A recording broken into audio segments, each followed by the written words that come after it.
Transmusicale, c'était en 92, mon premier concert sous le nom de Catherine, parce que j'avais fait des groupes avant. Mais c'était vraiment le premier concert sous ce nom-là. Et c'était un concert un peu spécial, c'était à l'Ubu. On avait emmené sur la scène un magnéto Revox à 8 pistes, et avec une bande qui entraînait lui-même une affiche qui la faisait tourner. Donc c'était un petit peu conceptuel, et, très bricolé aussi. Et on remixait en direct les bandes du premier disque que j'ai fait, Les Mariages Chinois. Donc c'était une relecture complète du disque en direct, ce qui fait qu'on mixait devant les gens. Bon, en gros, on a vraiment lancé ce qu'on appelle vraiment le DJ setting. Tu vois. Même si tu peines, je t'aime quand même. Mais le problème, c'est qu'on s'était trompé dans les branchages là derrière. C'était un échec cuisant, ouais. Mais bon, les gens étaient peut-être dans l'interrogation, ce qui est déjà pas mal. Ils n'étaient pas exactement dans la fureur. Et on pensait que c'était génial. Ce qui était vrai d'ailleurs. Et seulement, on a été punis. On a vomi dans les loges. C'est nous qui avons puni les transmusicales pour nous avoir invités trop tôt, probablement. Voilà, on a été trop présomptueux, encore une fois.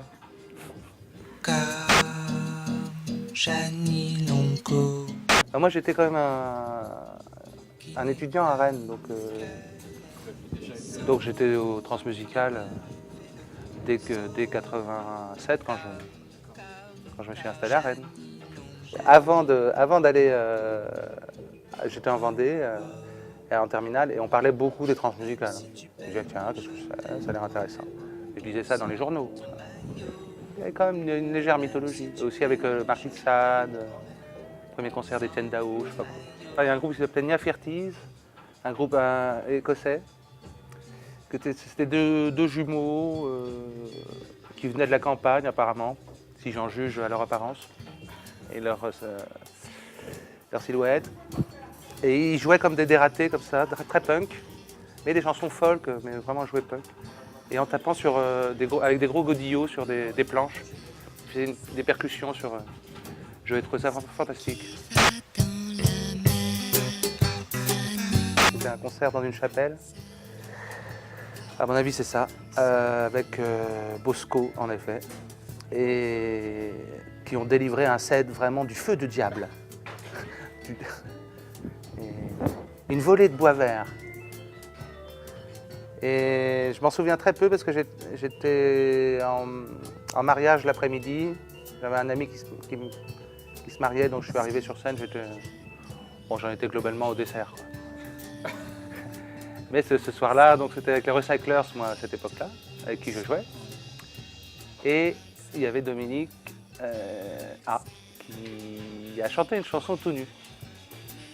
Parce qu'il a jamais renouvelé l'expérience, mais c'était assez fort, je dois dire.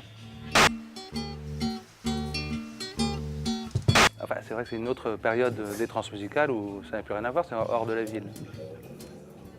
Ce qui change pas mal de choses, mais c'était pas dans les grands halls, heureusement, mais dans une petite salle dans laquelle on tenait une résidence quasiment, avec la secte humaine, le groupe avec qui j'ai tourné pendant 2 ans. C'était le début de nos concerts en fait.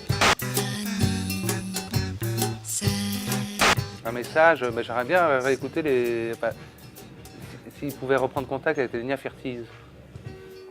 Les jumeaux dont j'ai parlé tout à l'heure, les Écossais. C'est vrai qu'on n'a pas donné vraiment de leurs nouvelles après. Je suis sûr qu'ils pourraient voir ce qu'il en est. Il y aura un roman à écrire sur eux, c'est sûr. C'est sûr, même un film à faire, c'est sympa. Et je ne sais pas ce qu'il en est, mais Brossard, il doit savoir. Mais c'était vraiment bon ça. Ça m'a donné envie de faire des trucs.